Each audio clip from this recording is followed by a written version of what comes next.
Eucatastrophe by A Real Sword. Chapter 5. Roman. The boat slows down as they approach the town, even though the river itself doesn't seem to be flowing any gentler than before, and it bumps to a halt against the riverbank, just underneath a small earthy overhang. The town that they'd been approaching looks like it's only a short walk away. The overhang is just off the side of a tidy, cobbled path leading directly into it. After several failed attempts to restart the boat, Roman groans and admits defeat. Looks like we're going to have to go on foot the rest of the way if we ever want to get into that castle. The castle seems to be several hours' walk from here, Logan says, adjusting his glasses and peering up towards their goal. Not ideal, considering the state Thomas is in. I suggest we search the town for some method of transport, or, failing that, at least somewhere to stay for the night. We can talk to people, too, Patton chimes in, leaning forward. Somebody's bound to know some sort of thing about this Earl person. Maybe we can find something to bribe him with to fix Thomas. Candy or something. Everyone likes candy, right? Dangerously reckless optimism aside, you may have a point, Janice says. Getting to grips with the social situation of this place may be a good idea. We have no idea how things really work around here, after all. To the town it is, then, agrees Roman. Virgil, grab Thomas's feet and we can... There's a soft groan from the middle of the boat, and everyone freezes. Guys, Thomas mutters, eyelids fluttering open. What? Patton gasps, and Virgil lets out a wordless exclamation, and everyone yells out Thomas's name in a remarkable display of synchronicity, and then suddenly everyone's scrambling to help Thomas sit up properly, because he seems to be too dizzy and uncoordinated to manage it on his own. Are you all right? Logan demands, grabbing Thomas by the shoulders. Look at me. Is your vision blurry? Are you experiencing any chest pain, or nausea, or significant distress, or a sudden urge to stab me again? What's the date today? Who's the president? Whoa. Thomas pushes weakly at Logan. Slow down. I'm fine. Just tired. Sorry, stab you? Again? Roman nearly cheers at this. He's back! He whoops, and promptly sweeps Thomas into an enthusiastic hug. I never thought I'd be glad to say this, but it looks like we don't need to go on a quest after all. Oh, okay. Thomas's arms wrap carefully around Roman's back, although his movements are slow and uncertain, and Roman is quickly realizing that he's more or less holding Thomas up to prevent him from collapsing. We're doing hugs. That's good. I like hugs. Thomas seems to be in control of his mental faculties. More or less, yes, Janice says. Which is everything we need, clearly. It's not like you've forgotten about the little matter of my face and sinking out and everything else. Have you tried summoning your sword yet? Roman's heart sinks at this, and he reluctantly draws back from Thomas so he can reach his hand out into the air and try to pull his sword out. Or a bouquet of flowers. Or a nondescript stick. Anything. But nothing emerges. Hello, Janice, says Thomas vaguely, with the hint of a smile. His gaze drifts sideways, and his face falls a fraction. And Remus. Hi. You're here too, I guess? I feel like I should be more concerned about that. Hiya, says Remus. Say, Thomas, can you think of any penis-related sword-summoning jokes? I'm coming up with nothing, and I know this is a rich source of untapped potential. Thomas blinks, and then blinks again, and then shakes his head like he's trying to keep himself awake. No, you can't? Isn't that, like, your job? Whoa, Remus is slipping, snipes Virgil. Things must really be getting bad.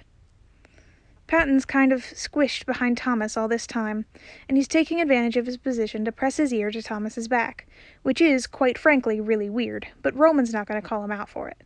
They're all glad to see Thomas awake and responsive, and it's only natural they're going to express it in different ways.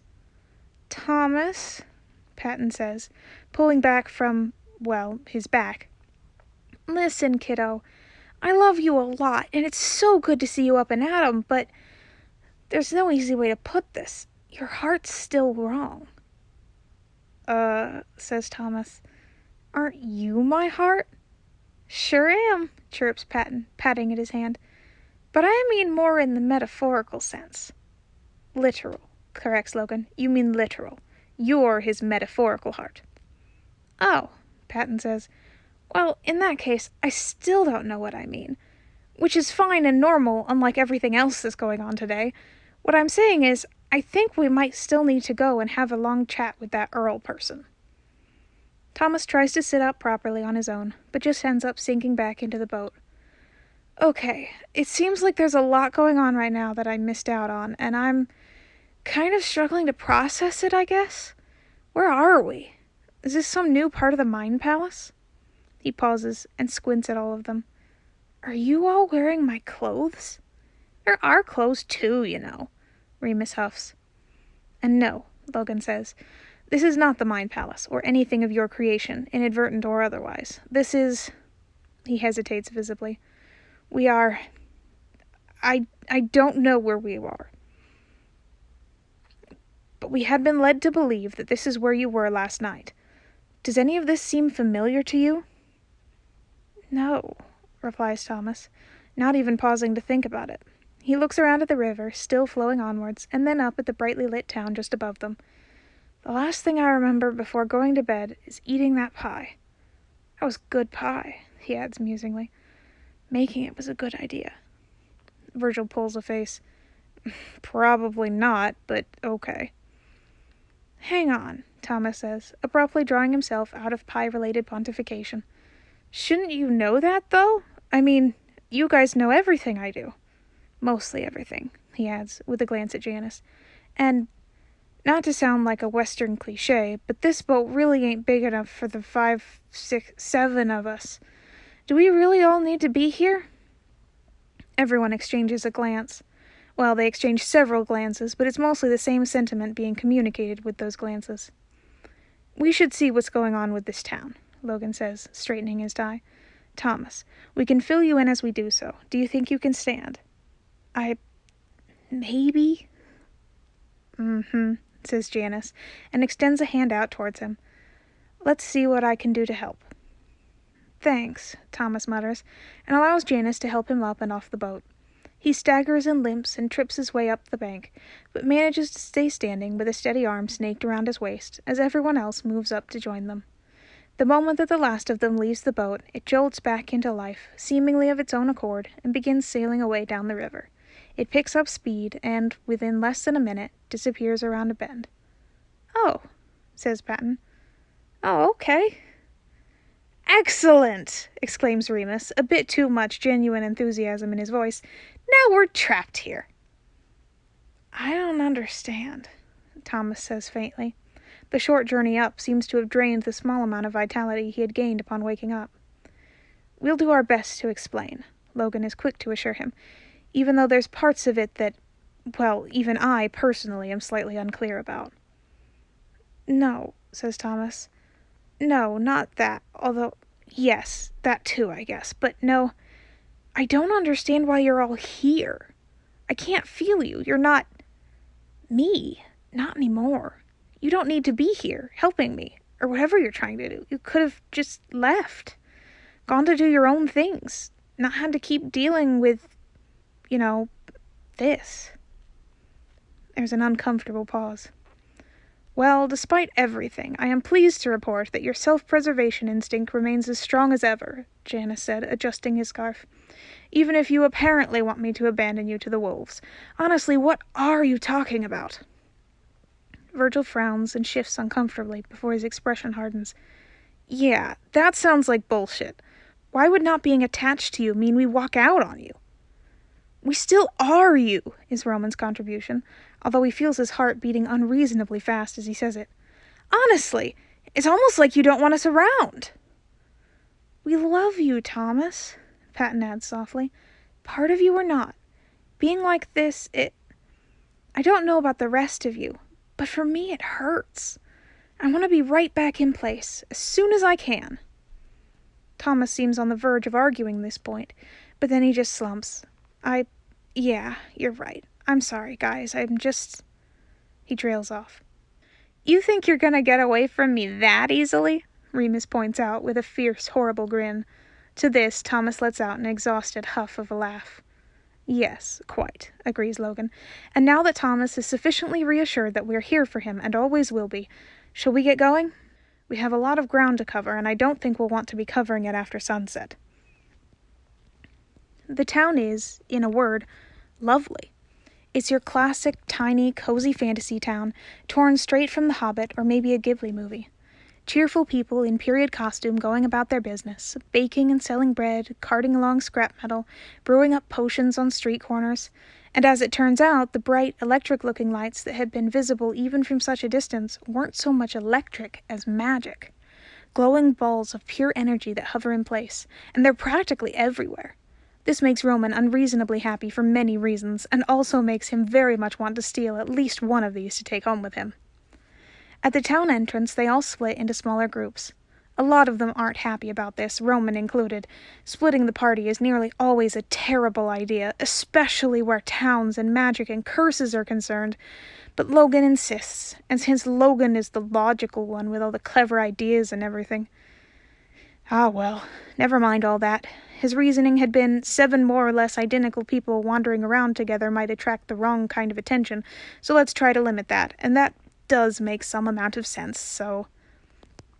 The groups are divided thusly: Virgil and Patton, Logan and Remus, Janice and Roman and Thomas. Roman's noble team has been tasked with finding transport and or somewhere to stay, while the others are off information gathering, so that's precisely what they're going to do. Thomas is still staggering around like a drunken lamb, and Janice is pretty much half carrying him everywhere, brushing aside Thomas's murmured awkward apologies with a lot of eye-rolling and, "It's what I do most of the time anyway. Don't act like this is a new thing," usually metaphorically, but that's not the point. Despite having been given a pretty comprehensive explanation as to what's going on, Thomas looks like he still has next to no idea what's going on. He's present and coherent, but weirdly docile, content to let everyone drag him along without contributing much of his own. Roman can't remember if this is normal for him or not. If it is, he's usually not this obvious about it. They get a couple of weird looks, but it's more for their strange attire than anything else.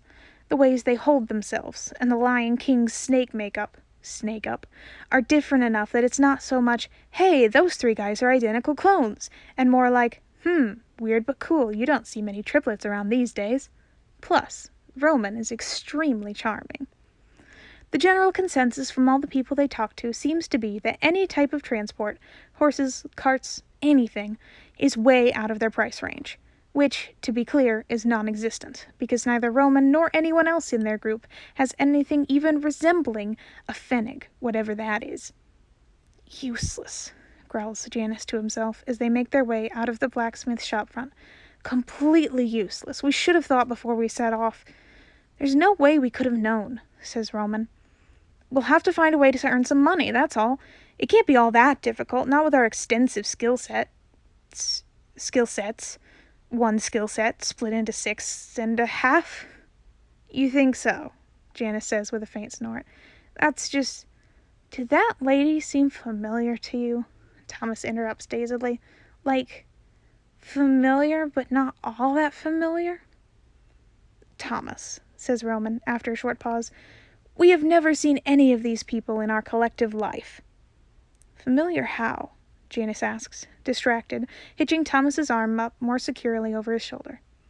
Thomas blinks and shrugs, and eventually mutters, "Dahlia," and doesn't say anything else on the subject, no matter how much he's prodded about it.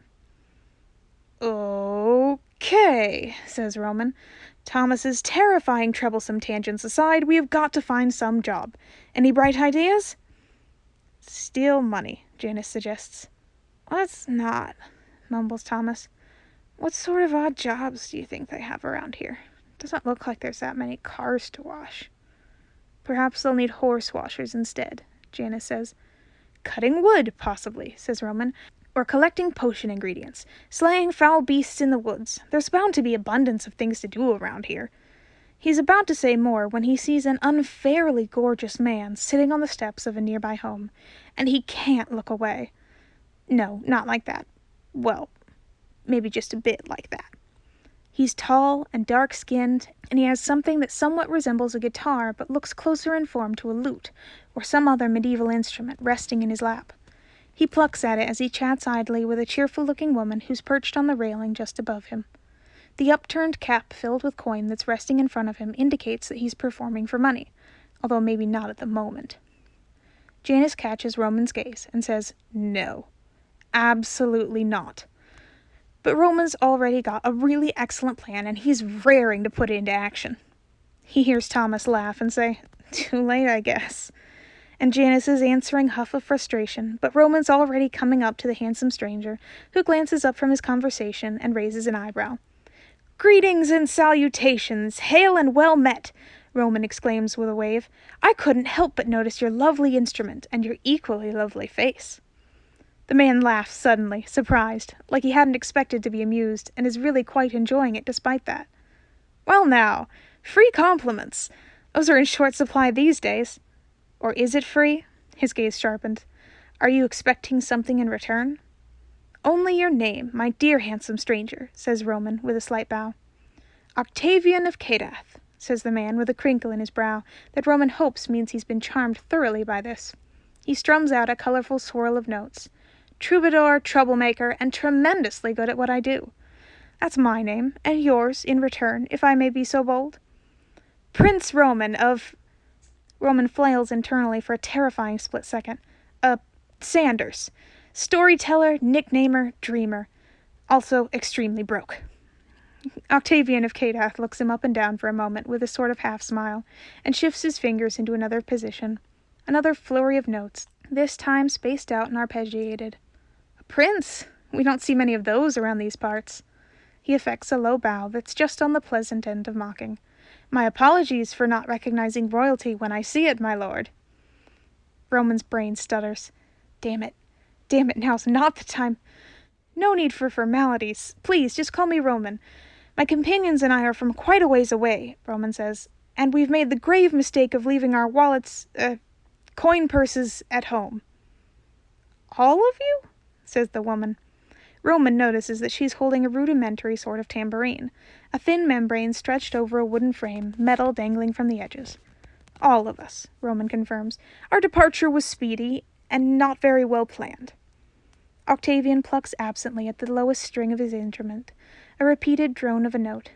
"Is this your way of begging for my money? If it is, it's certainly the most original extortion attempt I've ever been on the receiving end of." "I would never," says Roman, scandalized. "All I'm asking is a chance to earn some money, since you seem to have the current monopoly on street performance." "We do?" Octavian replies, another amused little smile tugging at the corner of his mouth. "I certainly haven't seen any other instrument-wielding people on the streets today," said Roman. "I was hoping I could steal your spotlight for a bit. Maybe share it. You know what the people want more than I do. I promise you," he adds, "I'm well worth your time." Tempting. Octavian turns to his friend. "Helly, what do you think?" "I say we let him try," says the woman. "He's cute." "I am, thank you," says Roman. "As a side note, I'm also very gay, in case either of you were, wondering." "Noted and appreciated," says Octavian of Cadath with a grin. "But the most important thing is this. Can you sing?" "Can I sing?" Roman says, delighted. "Can I sing, you ask?" "He can definitely sing," calls Thomas with a weak little huff of laughter. He and Janice have taken up residence on one of the abandoned piles of sandbags. Janice is positively fussing over Thomas, who seems more bemused by this treatment than anything else, and he glowers up at Roman. "Please ask yourself if you can spare a brain cell for it. Do we really have the time for one of your childish musical interludes?" "I can sing," Roman tells Octavian firmly, "and I even have a song or two in mind already. If you'd excuse me for a second." Octavian nods. "I'll drum up a crowd," he says, and springs to his feet, cape flourishing all around him in splashes of red and gold. His friend, Helly apparently, takes her tambourine-like instrument and starts tapping out a merry beat as his fingers dance across the strings in a rousing, rollicking ride of a melody. Roman nods along for a moment or two before abruptly remembering what he'd been intending to do. He hurries over to Thomas and Janice. "All right, air your grievances now, if you must." "You just can't resist the idea of stepping up into the limelight, I see," says Janice, standing up to meet him. Or the medieval equivalent, anyway. Roman bristled. "Well, I don't see you jumping in with any bright money-making ideas, the lie who didn't like musicals. I'm simply using the talents at my disposal, and if that means I get to show off a bit, well, I won't deny that does have its appeals, but it's for the good of the team." "Leave him alone," Thomas says, nudging at Janice's side. "It's a win-win situation all around. We get money, Roman gets to perform, I get to rest for a bit, you get to sit here with me and make fun of him. I don't know what you like to do for fun." "Hey!" Roman protests. "Me?" Janice's hand raises to his chest. "Make fun of people? Never." He sighs and then takes his seat next to Thomas once more. "Very well, then.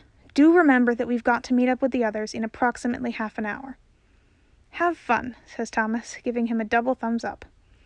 Roman ruffles Thomas's hair affectionately and hurries back to Octavian of Cadath, which is harder than it had been a few minutes ago because the amount of people on the street has thickened since he and Helly had started to perform. There's a bunch of kids running around and yelling their little lungs out, and quite a few exasperated parents trying to tug them back from getting in the musicians' respective ways. Mostly, though, people are hovering around out in front of their houses and businesses, chatting quietly but eagerly to each other. Apparently, this sort of performance is equivalent to a popular early morning television show. Steven Universe, perhaps. Octavian nudges out the money hat to where it'll be more obviously in reach for the crowd, and, tuning up his instrument, turns to Roman. "You're up, my lord," he says, with a grin that makes his teeth glint bright in the mid-morning light. "But of course," grins Roman. "Major key, upbeat tempo. If you wouldn't mind giving me a beat?"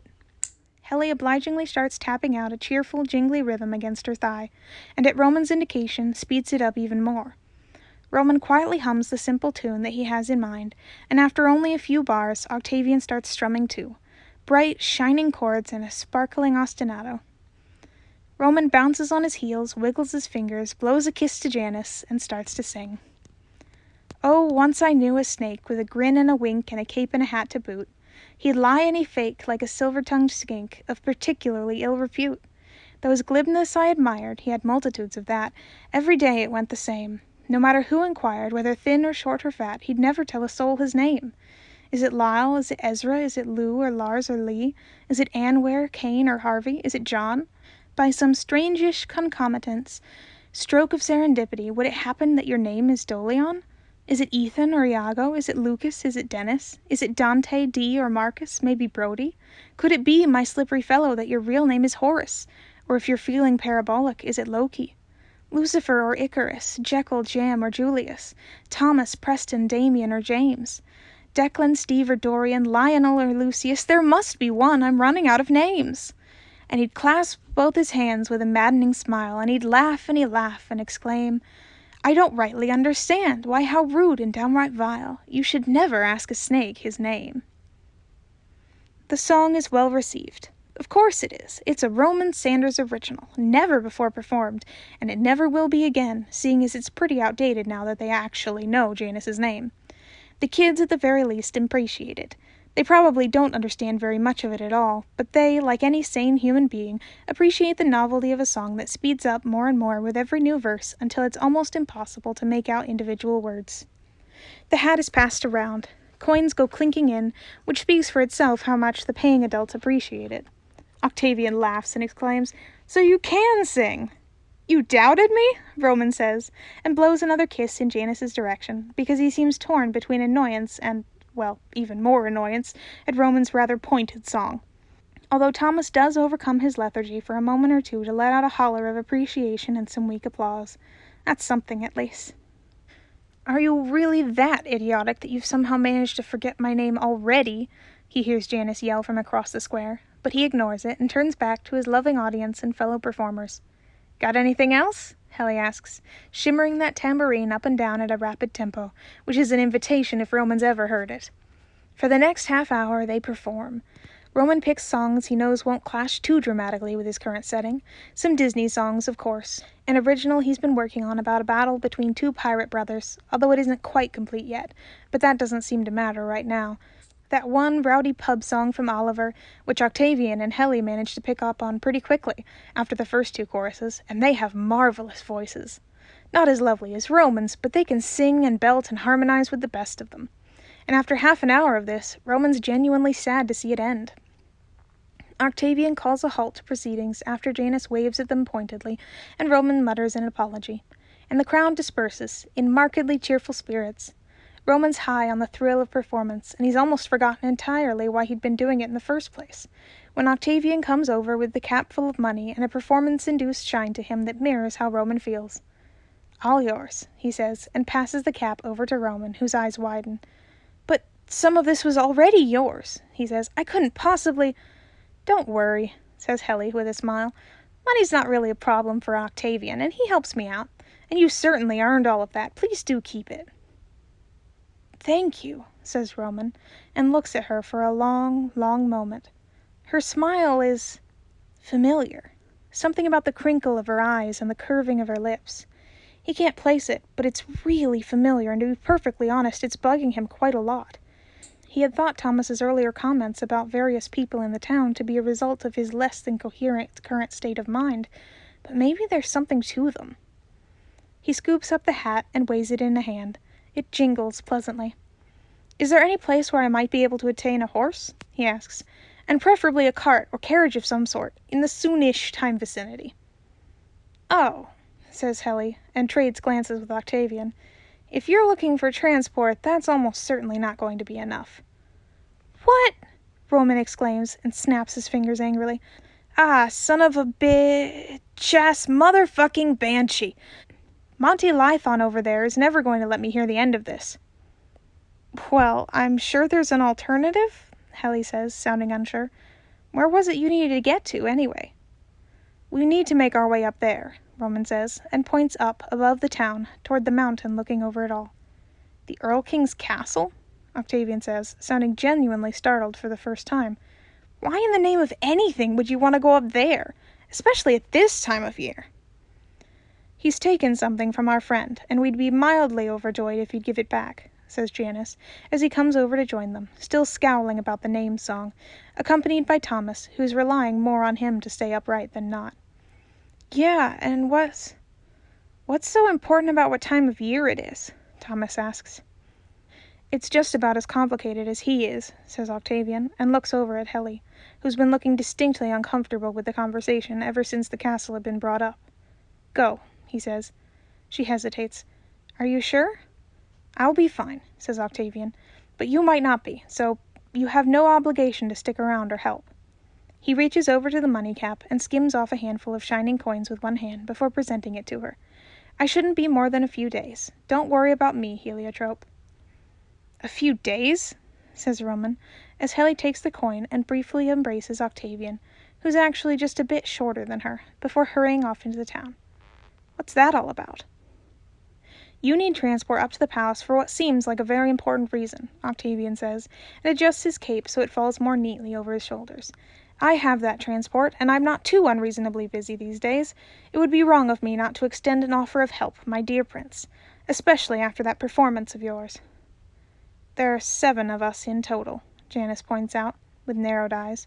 It's not hard to see that he very much does not trust this man, but at the very least he's making an effort, which is nice, and it's nice that Janus is being nice. "Will there be enough room for all of us?" "I should think so, yes." Seriously, is no one else worried about this?" Thomas says, and trails off. This seems dangerous, I think. Where's Logan? Someone check with Logan before you make any decisions, please." "We know," Janus says very quietly in Thomas's ear. "We'll discuss it later. Don't worry about it." Thomas blinks and then relaxes, leaning into Janus's side. "Okay," he agrees. And then, "But what's the time of year thing, at least?" "Well, it is autumn," says Octavian, as if that explains everything. "Are you open to my suggestion, then?" "Well, we do have an abundance of other ways to get up there," Janus replies dryly. "He means yes," translates Roman, "and thank you. You're very kind to offer this to us." Octavian of Cata smiles. It is an insanely pretty smile. It's completely wild how a human face can be that gorgeous while smiling. "In that case, I shall go collect my cart. Is there anywhere I can meet you and your companions once you've all found each other?" "We were planning on meeting back at the town entrance," says Roman, gesturing. Behind him, Janus makes a tiny noise of exasperated irritation. "Excellent." Octavian swings his lute over one shoulder, adjusting it neatly across his back. "In that case, I will see you all soon." "Thank you so much," Thomas calls after his back, and then to the others, "He seems nice." "He's also really hot," Broman points out, because it's objectively true, and it would be a crime if Thomas hadn't noticed it by now. Janice sighs. "Is now really the time?" "Yes," Thomas says, mouth twitching. "It's always the time for pointless gay shenanigans. Hadn't you heard?" "That's our Thomas," says Roman, bumping his shoulder, but Thomas seems distracted again, this time by Janice, as a matter of fact. "What? What is it?" "Your face," says Thomas, and makes as if to reach out and touch it before jerking back abruptly. "What happened? It's all wrong. I only just noticed." "Thank you for reminding me," Janice says, voice dripping with sarcasm. He reaches up and touches the scales on his face himself, and some of the intricately drawn scales blend together under his touch, although Roman doesn't think he knows it's happening. He coughs, and some veracity seems to bleed back into his voice. "I don't know. I suspect it has something to do with your current lack of vitality, but we are all missing something." "Oh," says Thomas, voice very small indeed all of a sudden. "Sorry." "Don't be," says Roman. "You're no doubt missing it just as much as we are, even more probably." "Let's go find the others," says Janice, looking majorly uncomfortable with the amount of sincerity currently present in the conversation. And they do. They're the last to arrive at the town entrance, actually. Everyone else has already recongregated and appears to be exchanging findings. "Hey there! We went on this entire adventure," Patton says, the instant he sets eyes on their party of 3, apparently eager to share. "We met a wizard named Jay, and they were pretty cool, yeah," Virgil interjects hurriedly. "But apart from the fact that everything's expensive as shit around here, we didn't really find out anything important. What about you guys?" "Well, as I was saying, this town and the surrounding villages and homes appear to live life under a somewhat benevolent monarchy," Logan explains. "It's actually rather fascinating, but to cut a long story tragically short, if they don't irritate or gather the attention of the Fae Court, they tend to leave them well enough alone." "Well done," says Roman. "And in less boring news, we have transport to the castle, and spending money." "What?" says Logan. "Explain." They explain, and by the time Roman and Janice, with minimal help from Thomas, finish up, Virgil is frowning. "You just talked to this stranger, and he offered to take us all up the mountain?" "Well, I did a whole musical number first," Roman says, "which, as we all know, does tend to bring people closer together." Yeah, true," Remus agrees, through a mouthful of something suspiciously white and crunchy. He appears to be chewing on actual bones. It's hard to tell if they're animal or something else. Roman wonders if he should say anything for a moment, and then decides that if Logan's not pointing it out, it's probably all right. Probably. "Remember that time I did that whole biblical illusion acid trip thing and then revealed my name to y'all?" Thomas winces. "I try not to."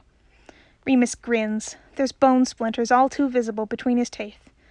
"Just saying, if you had offered me a ride up a weird fairy mountain after all that, I'd have totally accepted. No arguments at all." "So, that makes absolutely no sense. Can we get back to the point?" Virgil pleads. "Princey, are you sure this is a good idea?" "He had a trustworthy sort of face," Roman insists. "A really trusty sort of face. The sort of face you can trust." "I think what Roman means to say is that Octavian of Cadath is objectively really fucking hot," Janice says dryly, "and we as a society value looks over a lot of things, like how trustworthy a person actually is. So..." "Yes, actually, speaking of which, the suspension bridge effect," Logan begins. "Nope, not now," Roman says, pointing at Logan, and then he rounds on Janice. "And you, this has nothing to do with how absurdly attractive he is. You've got the sort of face you can't trust. You liar." "Charming." Janice rubs absently at the snaked-up side of his face. "Although it's not like I agree with you or anything about the hotness, just for the record." "We do all have the same taste in men," Thomas says weakly. "So, I don't even know why this is an argument." The clip-clopping of 2 full sets of hooves heralds Octavian's arrival and effectively breaks off the conversation. "Oh," says Virgil unenthusiastically. "New stranger. Wonderful." "Identical stranger!" exclaims Octavian of Cadath, far more enthusiastic, from the large, mostly empty cart that he's perched on the front of. Greetings! Introductions are exchanged, Remus makes a bunch of horrifyingly lewd comments, and Octavian just kind of rolls with it, God bless the guy. Everyone piles into the cart, and Octavian takes the reins, cracking them briskly. The horses take off at a trot. So, he says, glancing back at all of them, are you planning on explaining why the 7 of you have exactly the same face, or is this going to be one of those things we all conveniently ignore for the duration of the trip? It's a long story, Janice hedges. Except it's totally not, Remus says, and points at Thomas. We're all him. We all belong in his head, but he bumped it on a magic rock or mushroom or something, so we all live out here forever now, I guess. I see, says Octavian, in a way that makes it clear that he doesn't, not really. It is a little more complicated than that, says Logan. But at this rate, I estimate it will take us a good few hours to reach the castle, so I do think we have enough time to explain it all. In that case, says Octavian, I'm all ears. Tell me your tale, strange travelers. He grins and loops the reins around one wrist. I've been running out of songs to sing anyway. Maybe you can give me some inspiration. The journey up the mountain is long and bumpy, and, for the last hour, wholly unpleasant. The path gets steeper and narrower with every winding turn, and the fact that their route affords an excellent view of the town below, and how far down it is worrying for at least one of them. Virgil's anxious teeth grinding is both audible and extremely annoying, and there seem to be a lot more rocks and branches for the wheels to trip and skip and bump over. They've explained the situation to Octavian, who'd had a lot of questions at first, of course, and then quite a few startled exclamations and declarations along the lines of, "Damn, that's improbable," paraphrased, and then some clarifications on certain spellings and pronunciations. And then they had kind of separated off into smaller conversational groups, and at this point they're all just trying to keep themselves occupied and not let the dread of what they're heading towards sink in. Don't let it sink in. To keep Remus busy, Octavian's been teaching him a few extremely raunchy call-and-response songs that sound just like the sort of thing Patton would object to on multiple levels, if Janice weren't currently keeping him equally occupied with a frantic hushed discussion about what to do with the Earl King when they finally do end up meeting him. It's a short while after this, when they've all kind of descended into something that isn't quite pleasant silence, but is as close as it's possible to get, considering the circumstances, that Thomas stirs. He's been drifting back and forth between complete awareness, wherein he's exactly like his usual self, conversing easily with everyone and cracking jokes where appropriate, and a state of glassy-eyed dissociation that it's hard to rouse him from. There doesn't seem to be any real pattern to when or why this happens, although the periods of dull, drifting silence have been occurring more the closer they've gotten to the castle, a fact that hasn't escaped the attention of any of them, but it's not as if there's really anything they can do about it. I remember something, he says quietly, so softly that Roman doesn't actually register it's him speaking for a moment. He just kind of assumes it's Janice or Virgil or someone else. When he looks over, he sees that their source of being has a hand on Logan's shoulder and is apparently addressing him in a hushed tone. Thomas seems to be on the quieter end of awake right now, which is probably a good sign. Roman casts a glance to where Octavian of Cadath is sitting, humming snippets of half-put-together lyrics at the horses, and then shuffles back to join the conversation. Something? He says, lowering his tone to match Thomas's. Is this a plot-relevant sort of something? We're not in one of your weird fantasy daydreams, Princey, says Virgil tiredly, from where he's half-sprawled against one of the cart interior walls. Plot relevancy and narrative conventions don't apply to real life, remember? Well, says Patton, we are currently in a horse-drawn cart, being driven by a bard to a castle carved into a mountain, so we can bargain with the King of Fairies for the return of our Thomas's something. I'm not really sure what we're doing, actually, but that seems pretty fantasy daydreamish to me. Well, says Virgil, and then doesn't say anything else. Thomas, you said you remembered something? Logan asks, dragging the conversation back on track, and down to a lower register of volume. Thomas blinks slowly, and then nods, propping himself up a bit on the side of the cart. I've been here before, he says. I think. On this road, I mean. Except I think I was riding on a horse with someone. His eyes go all distant and puzzled, and then he shakes himself and continues. Anyway, the important part is, The person I was with, they told me a bunch of things about this place that we're in. A lot of it's super blurry, and I just can't. He shakes his head like a wet dog trying to dry its fur, and apparently the metaphorical fur doesn't get dried by this action because he just looks even more frustrated. Something about people and mirrors. Sorry, Kais, it's gone. Mirrors is right, because the look of frustration on Logan's face right now mirrors Thomas's own perfectly. Not to worry, says Janice, looking majorly unconvinced even as he says it. I'm sure it'll come back to you eventually. The cart rumbles on. The horses have been nervous and skittish the closer they've gotten to the castle so far, so when Octavian pulls on the reins a brief while later, they stop so abruptly and suddenly that the cart jolts, sending everyone bumping forwards and sprawling against each other.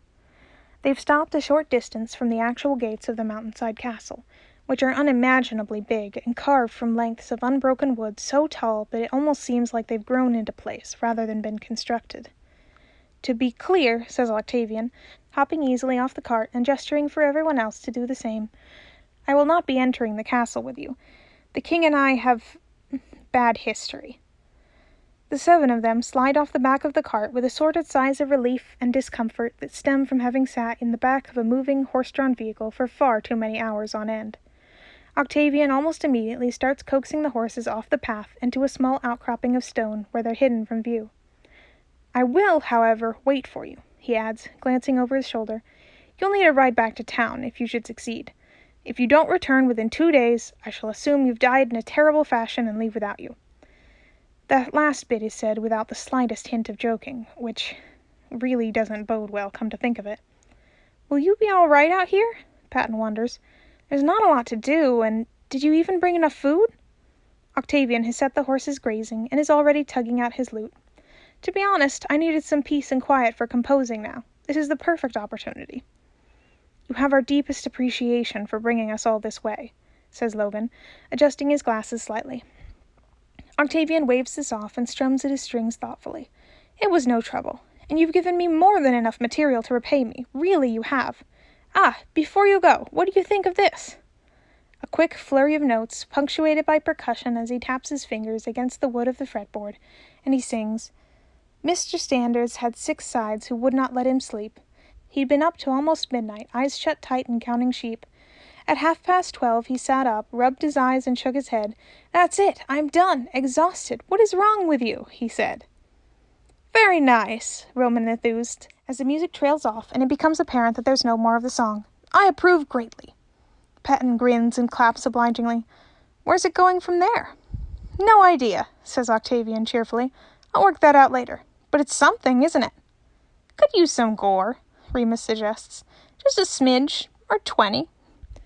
I'll take that under consideration, says Octavian indulgently, pulling out a tiny notebook from the inside of his cape. Well, good luck to all of you, and good luck to me in finishing this ballad.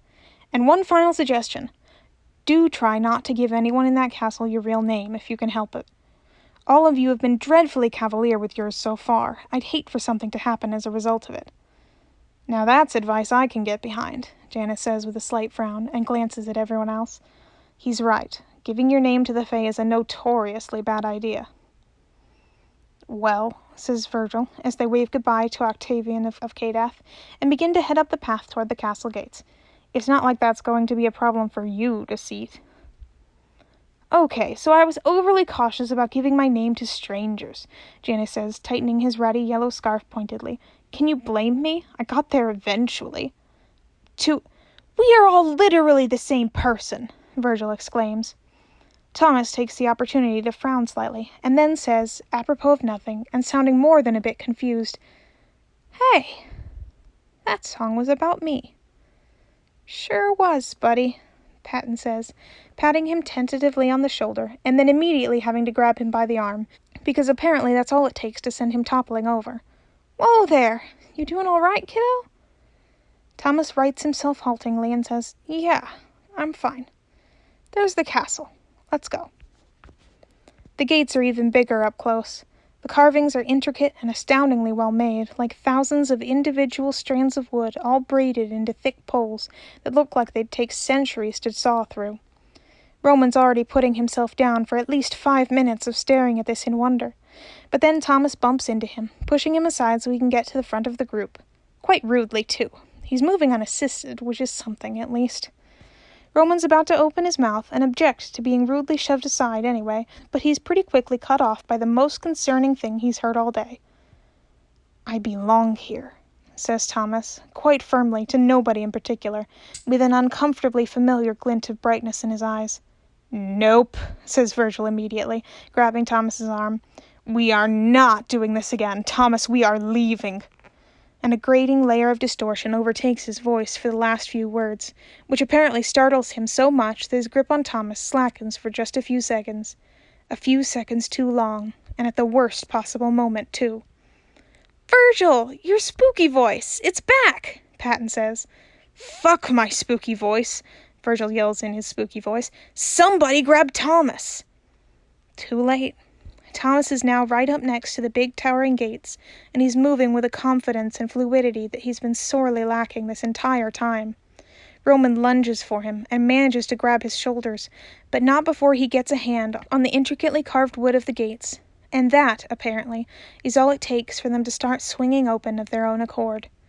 Roman stands there, holding on to Thomas, staring at the otherworldly sight of the pathway leading up into the castle, which is inordinately floral. It's wreathed around on all sides by extravagant amounts of wildflowers and vines that are all growing to form a sort of tunnel in a way that could not have possibly been naturally grown.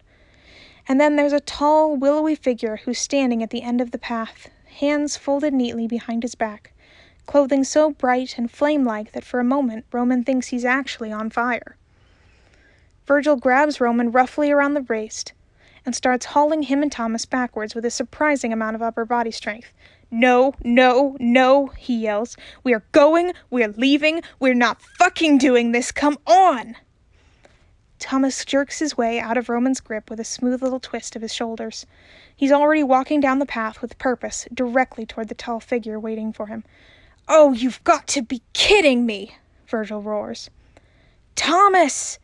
Janice yells, and everyone else takes up the cry as they rush forward to stop their center from doing something really stupid.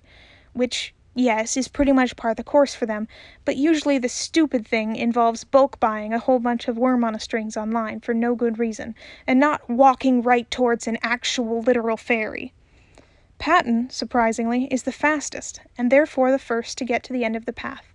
But it's still not fast enough, because even as he screeches to a halt, everyone close behind, Thomas is already right in front of the flame-robed man.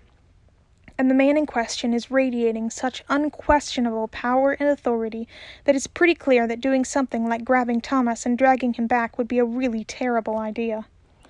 It's also pretty clear to Roman who this guy is, going by the authority vibes and the posture, and the crown of gold and grass that encircles his long and exceptionally well-maintained hair. His robes are more feather and leaf than actual fabric.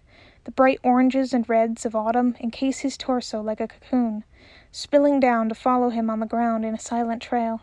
His eyes are as blue as the ocean, and just as dangerous looking. He's also very hot. This is an extraordinarily unhelpful fact, considering the situation, but it doesn't make it any less true. "Welcome back, Thomas Sanders," says the Earl King, with a grin in his voice, although the expression on his face doesn't move in the least, remaining impassive and cold. He raises a hand to Thomas's cheek, and there's an unmistakable tenderness there that nonetheless is so essentially wrong that Roman feels like he could choke on it. Thomas is staring up at him with a kind of fascinated rapture, his eyes bright and glazed, like he's seeing without actually seeing.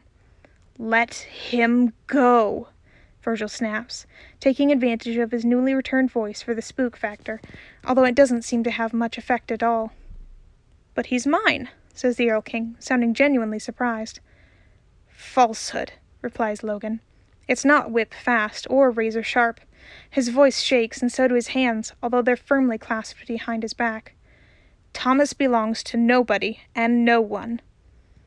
"Everyone belongs to someone, somewhere," says the Earl King. "Most people belong to themselves, without ever being aware of it.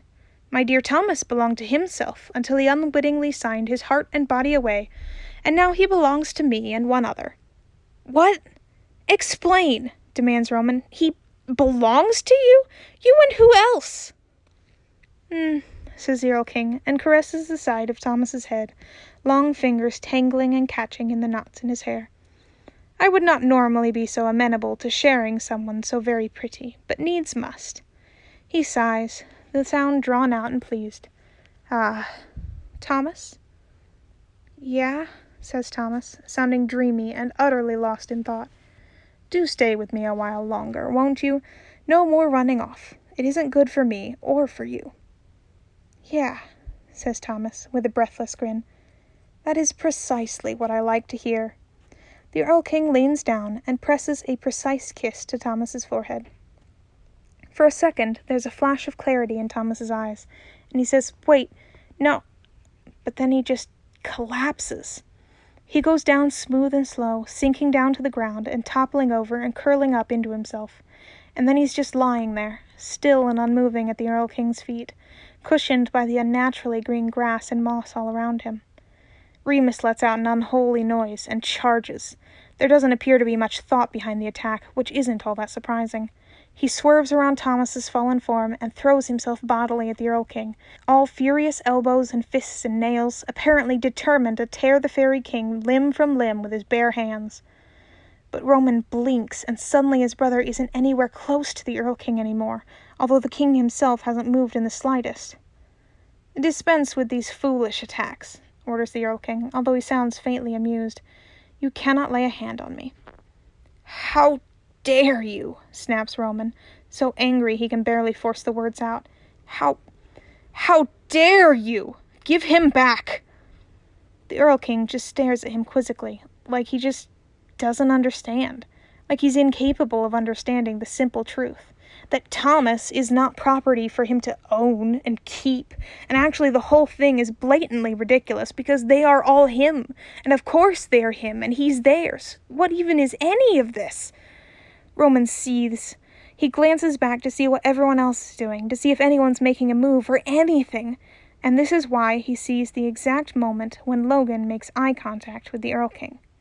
This probably wouldn't be such a notable thing, because all of them are glaring at him right now, but for some reason, the Earl King meets his gaze evenly, and with something that isn't just amusement or indifference in the expression.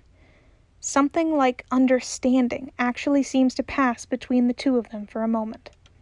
And then Logan gasps, although calling it that feels almost inadequate because it sounds less like a gasp and more like an earth-shattering realization condensed into vocal form. The Earl King jerks his head sideways, breaking it off. He makes a short, violent movement with one hand, and the ground around Thomas erupts into life, a nature documentary in 100 times speed as the grass and flowers grow up to envelop him, dragging him down into the dirt before withering and dying once more. It takes less than 5 seconds, and when it's done, Thomas is nowhere to be seen. Patton screams. Virgil lets out a growl that's less earth-shaky and nightmarish than usual, but still pretty demonic all the same. No need for dramatics, says the Earl King, despite the fact that he's probably the most dramatic person here, and that's really saying something. He is within my palace now, unharmed. I simply need him where I can keep my attention firmly fixed on him. He is rather important to me, you know. I'll kill you, you know, says Remus cheerfully. Rip you limb from limb, use your sparkly fairy blood as fingerprints. Twist your sexy skinny wrists around and around and around until they snap and snap and snap again. Do the same to your neck, use you as fertilizer for your own fucking fantasy fairy tale garden. Now that, the Earl King replies, would be a distinct honor. What a shame your threats will not come to pass today. Do feel free to come in, he adds to the group as a whole, raising his arm to indicate the palace up ahead. I expect you'll want to talk with me, and allowing that is only polite, after all. Join me in my garden. And this is apparently the end of that particular conversation, because he just straight up turns on his heel and starts walking back down the grassy path, back to the great oak doors that grow out of the mountain itself. He doesn't appear to be moving at much faster than a casual meander, but within seconds he's already halfway there. Patton takes off at something that's not quite a dead sprint, but it's pretty close. Janice is right behind, as are Virgil and Remus, and Roman for the first few steps. But Logan stays frozen where he is, still and wide-eyed, a glasses-wearing deer caught in headlights. Roman stops when he realizes that Logan's not following, and turns to hurry back to him. "What's going on, Specs?" He peers at Logan worriedly and presses a hand to his arm. "I know he's pretty intimidating, but I bet I can talk him into giving Thomas back. Or Janice can. You know how he is. Fairies love deals. We can work something out. We always do. Specs? Logan? Hey, are you all right?" Logan doesn't even appear to hear him. "Roman," he breathes, eyes fixed on the Earl King's retreating back. He's paler than a glass of skim milk with a penchant for blithely cooking vegetables without spices, and Roman can feel him trembling slightly. "Roman, you don't understand. That's me."